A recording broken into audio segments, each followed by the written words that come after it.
A weekend of simple, somber remembrance for the 100-year anniversary of the end of World War I in France turned into yet another public relations disaster for the President of the United States.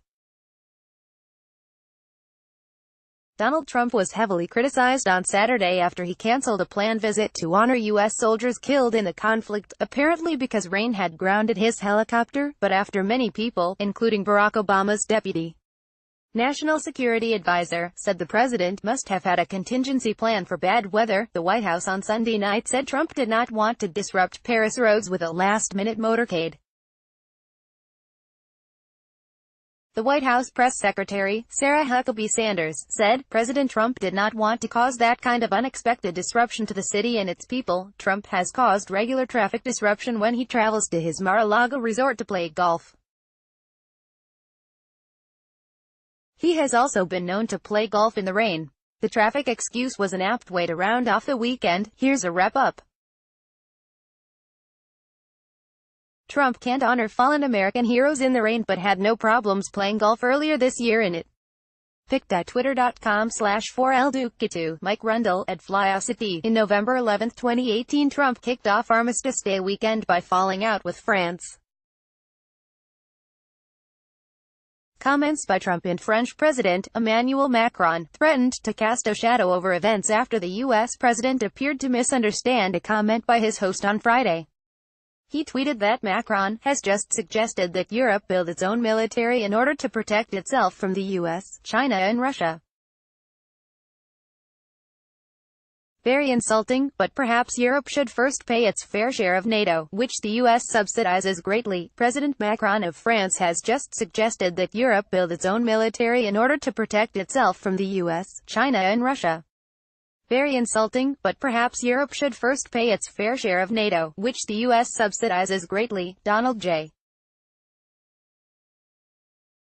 Trump at Real Donald Trump. November 9, 2018. President Macron's office said President Trump misunderstood the comments. According to the Press Association, the rain as noted above, Trump's visit to a U.S. war cemetery was cancelled, ostensibly because of rain. Though denied by the White House, many people posted images of other world leaders taking on the elements in style, particularly this incredible picture of Obama speaking at a Memorial Day event. Hey at Real Donald Trump. Here's a picture of President Obama in the rain supporting his American troops on Memorial Day. Sad to know you're too much of a Gerber baby to go outside to pay homage to our American heroes.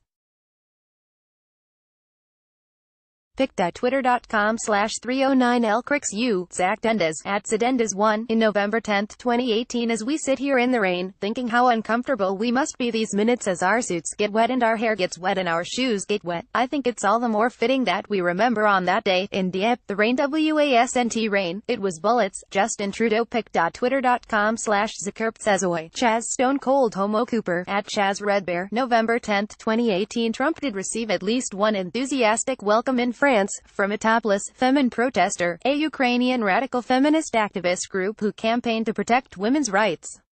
The woman ran into the road as the president's motorcade passed, emblazoned with fake peace. Topless, female protester runs in front of Trump's motorcade in Paris with fake peace written on her body. pic.twitter.com/Z4Koipsum Neger at Neger Mortazavi. In November 11, 2018, police tackled the women and the motorcade continued uninterrupted.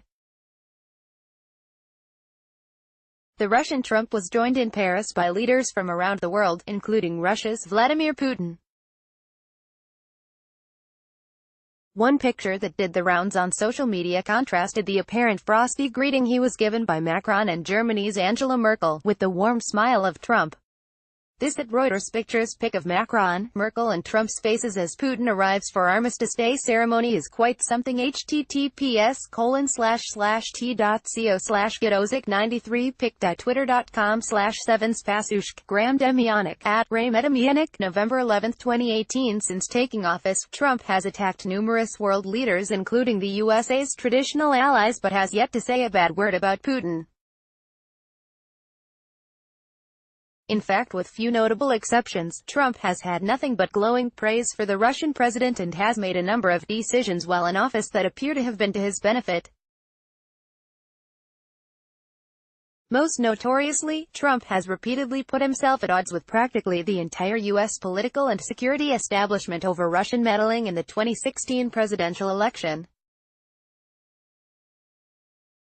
The president has continuously tiptoed around and avoided criticizing Putin for interfering in the fundamental democratic processes of the country he is supposed to lead.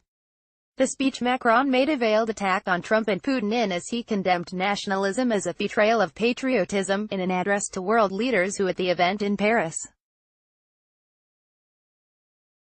With the American and Russian presidents sitting just a few feet away, Macron denounced those who evoke nationalist sentiment to disadvantage others. Patriotism is the exact opposite of nationalism. Nationalism is a betrayal of patriotism, Macron said in a 20-minute address delivered from under the Arc de Triomphe. By pursuing our own interests first, with no regard to others, we erase the very thing that a nation holds most precious, that which gives it life and makes it great, its moral values. Meanwhile, back in the U.S., in California over the weekend, wildfires have killed 31 people, making them the deadliest in state history.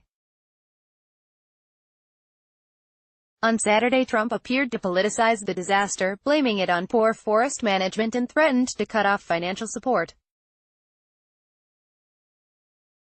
Those who live in the area condemned the tweet, including singer Katy Perry, who branded it heartless. This is an absolutely heartless response. There aren't even politics involved. Just good American families losing their homes, as you tweet, evacuating into shelters.